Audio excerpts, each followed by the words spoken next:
بسم اللہ الرحمن الرحیم۔ السلام علیکم۔ حضرت ابراہیم علیہ السلام کا خواب۔ حضرت ابراہیم علیہ السلام کچھ مدت کے بعد واپس آئے، اسماعیل اور ہاجرہ سے ملے۔ حضرت ابراہیم علیہ السلام اپنے بیٹے اسماعیل کو دیکھ کر خوش ہوئے۔ اس وقت اسماعیل چھوٹا سا ایک لڑکا تھا، دوڑتا کھیلتا اور اپنے والد کے ساتھ باہر جایا کرتا تھا۔ حضرت ابراہیم علیہ السلام اپنے بیٹے اسماعیل سے بہت پیار کیا کرتے تھے۔ ایک رات حضرت ابراہیم علیہ السلام نے خواب میں دیکھا کہ وہ اسماعیل کو ذبح کر رہے ہیں۔ حضرت ابراہیم علیہ السلام ایک سچے نبی تھے۔ حضرت ابراہیم علیہ السلام اللہ کے خلیل تھے۔ آپ نے پختہ ارادہ کر لیا کہ وہ کچھ کر گزریں جس کا خواب میں اللہ نے انہیں حکم دیا ہے۔ حضرت ابراہیم علیہ السلام نے اپنے لختے جگر اسماعیل سے کہا، بیٹا میں خواب میں دیکھتا ہوں کہ تجھے ذبح کر رہا ہوں، تیری کیا رائے ہے؟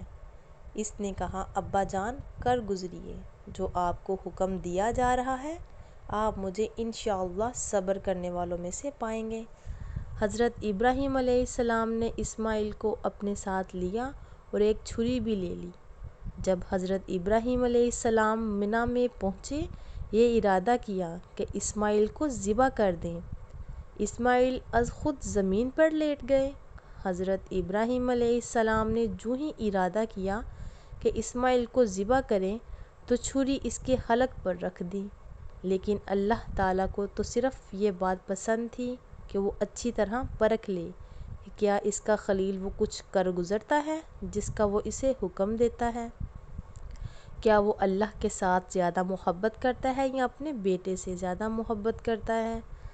حضرت ابراہیم علیہ السلام امتحان میں کامیاب ہوئے۔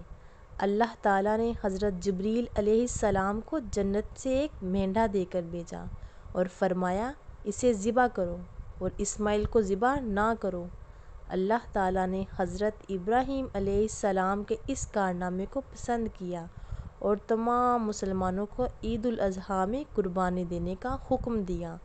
حضرت ابراہیم خلیل اللہ علیہ السلام پر درود و سلام ہو، اس کے بیٹے اسماعیل علیہ السلام پر بھی درود و سلام ہو۔